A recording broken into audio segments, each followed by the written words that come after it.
So he said, but there is another one in Miami with Dr. John Guy at Bascom Palmer. I said, yes, yes, yes, please move. Let's go.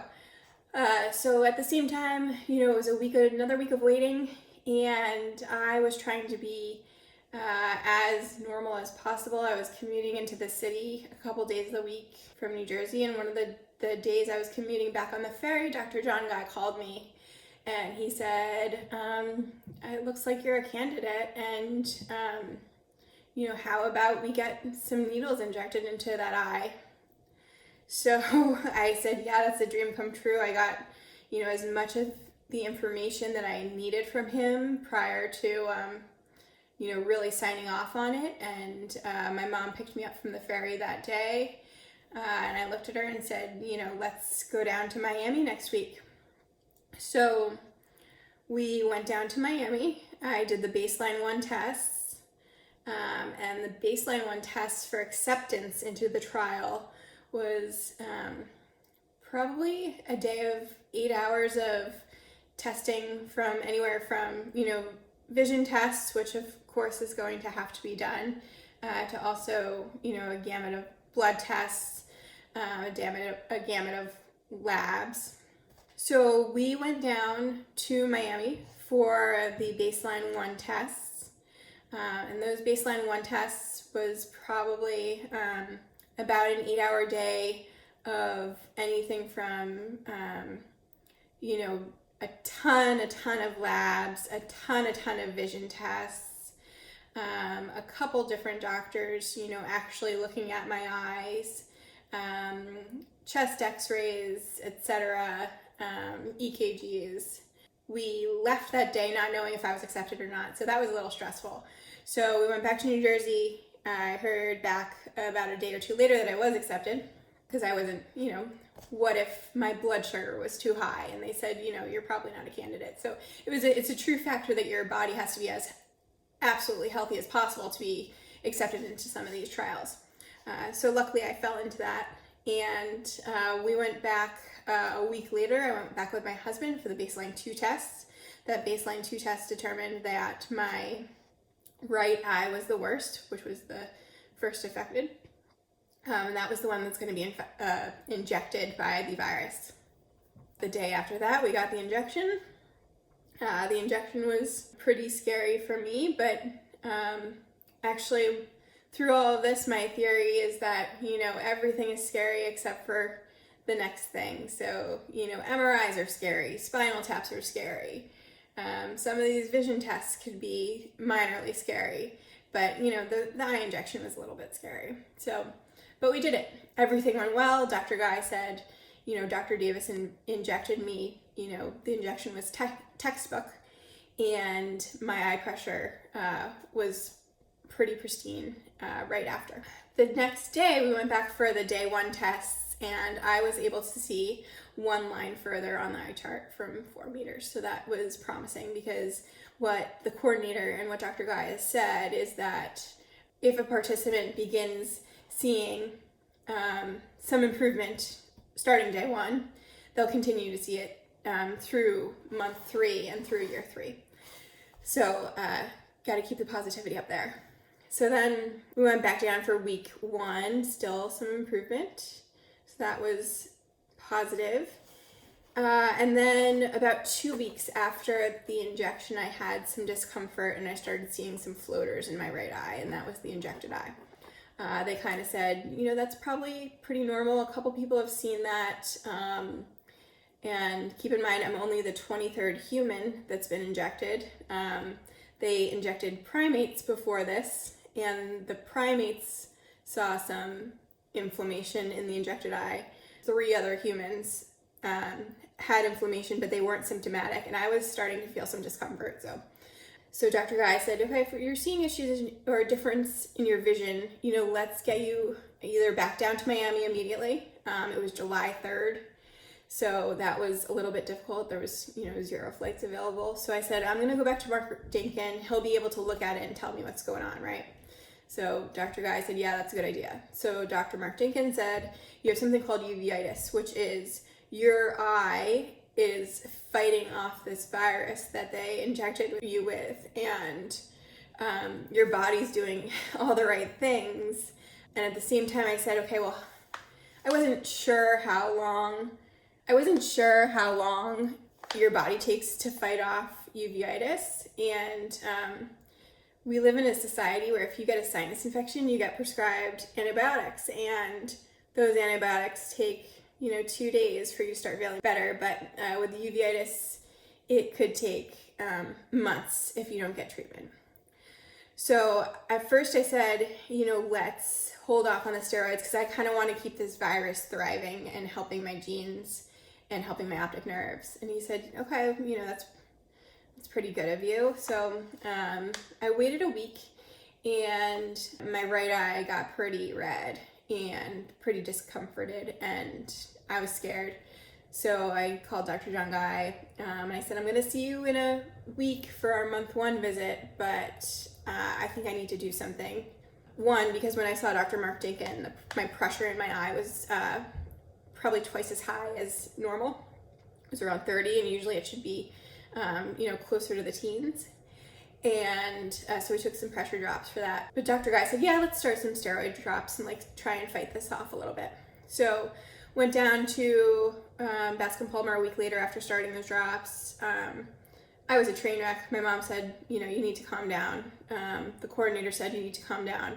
And then Dr. John Guy kind of said, this is probably the worst that we've seen in a human. So that was kind of an eye-opener to me that, it was okay for me to be as scared as I was. So that day we started prednisone again, which was only 60 milligrams, nothing compared to the 1250. The next day he had me come back, which is unnormal or unusual because usually the evaluations are just one day and they don't want to follow up with you. You're done. You're just there for the checks to see how your vision is. He said, it's starting to look a little bit better. Let's keep going with this course. But when you get back to San Francisco, because at that point I was moving back to San Francisco, he said, I want you to see some uveitis specialists. 2 days later, I flew back to San Francisco, moved back home. On that Monday, which was 2 days after I flew back, I saw a uveitis specialist and they said, you have a lot of white blood cells and a lot of floaters in both the back and the front of your eye. And we're not going to do anything crazy right now. We could do an injection around your eye that would be of steroids to kind of calm this down. But since you are on the trial, we don't want to do anything drastic. So we kept the prednisone where it was, but we upped the drops. And then they also added these other drops for discomfort because I was in a lot of discomfort on both of the flights back from Miami and back to San Francisco. That was, quite scary actually. Those drops are the most annoying part of it because they make your eye dilated at all times. So part of the uveitis is that your iris flutters and spasms, and that causes discomfort. And if they don't use these drops to stop that, your iris can possibly atrophy and then be fully dilated all the time. So I said, oh, all right, well, we got to do this. So that adds to another level of blindness, honestly. I saw them 1 week. The next week they said, we need you to come back for what's called a conference in our facility. And the conference is essentially you see 7 to 9 uveitis specialists within one sitting, and they all take their own report and confer later on in the day that you are making the right decision as to what your treatment is. They said, I'm going down the right path. You just got to be patient and you got to keep up with the course that we are prescribing. So I'm doing that. It's getting better. We're good. And I go back next week to Bascom Palmer on August 7th to see Dr. John Guy and Philip, the coordinator for the month 2 evaluation. And I'm pretty hopeful because I feel like the vision in my right eye is highly improved. However, it's hard to tell because it's fully dilated all the time. So that's fun. What else here is, what can I see? What can't I see? Those are the questions that I get, and what else is affected for me. So what can I see? What can't I see? I can see most everything, but LHON takes away your acuity. So I cannot read restaurant menus. I can't read most street signs. Before the injection, I could not read any New York street signs. After the injection, I was able to read cross streets, and that was a big revelation for me. I can't see faces, so I can't see my own face in a mirror, so doing makeup is not easy. And I can't see faces unless I'm about a foot away from you. In March, I went to a conference for Women of the Vine and Spirits, and my COO was there, and I did not see him until he was about a couple feet away from me, and had to say, Megan, how's it going? So that's a little tough. It is tough to put my toothpaste on my toothbrush. That's a very fine-tuned thing that you don't realize on a regular basis, and it's tough to understand the cleanliness of a public toilet seat. So those are some of the main things, and I think from there you can kind of deduct as to where things go. Grocery shopping is a little difficult. I use Zoom functionality on my phone, which basically takes the camera from your phone and you're able to zoom in on things, so I can read some of the labels, because sometimes I can't tell what some things are. For work, I am still working.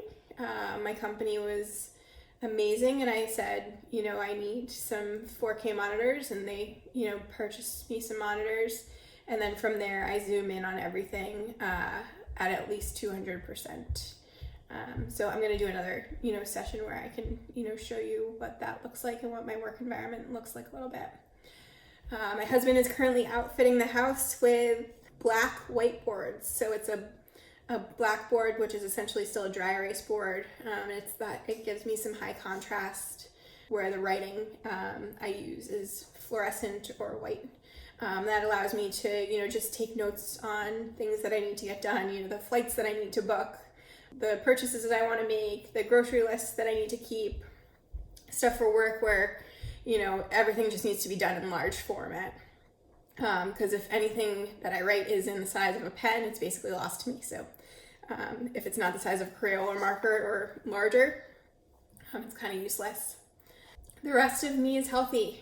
So I don't have something called LHON+, which is essentially a cluster of mitochondria diseases outside of what is going on with your optic nerve. So it affects your muscular system and your nervous system as well. And they basically confirmed that I do not have that. So that was my big plus there, because I was very, very scared about that. I think those are the big pieces, but I wanted to get this out there and get it started so then I can think about some other sessions to talk about. Again, if you are affected or you're a family member of someone who is affected, please don't hesitate to reach out to me directly. I would love to have a conversation with you and kind of talk about, either of our journeys. This is a scary thing because, again, you're healthy, but you kind of have to keep your positivity to the max and keep your learning on new capabilities. My depth perception's fine. My color's fine. My light's wonky right now because of the dilation. But other than that, I can almost see everything. It's just the acuity, which is pretty frustrating. And that is because there's basically a blind spot or a scotoma in front of each of my eyes in the center of my vision. So thank you again for listening. Whoever is out there, much love, and let's talk soon. Have a good one.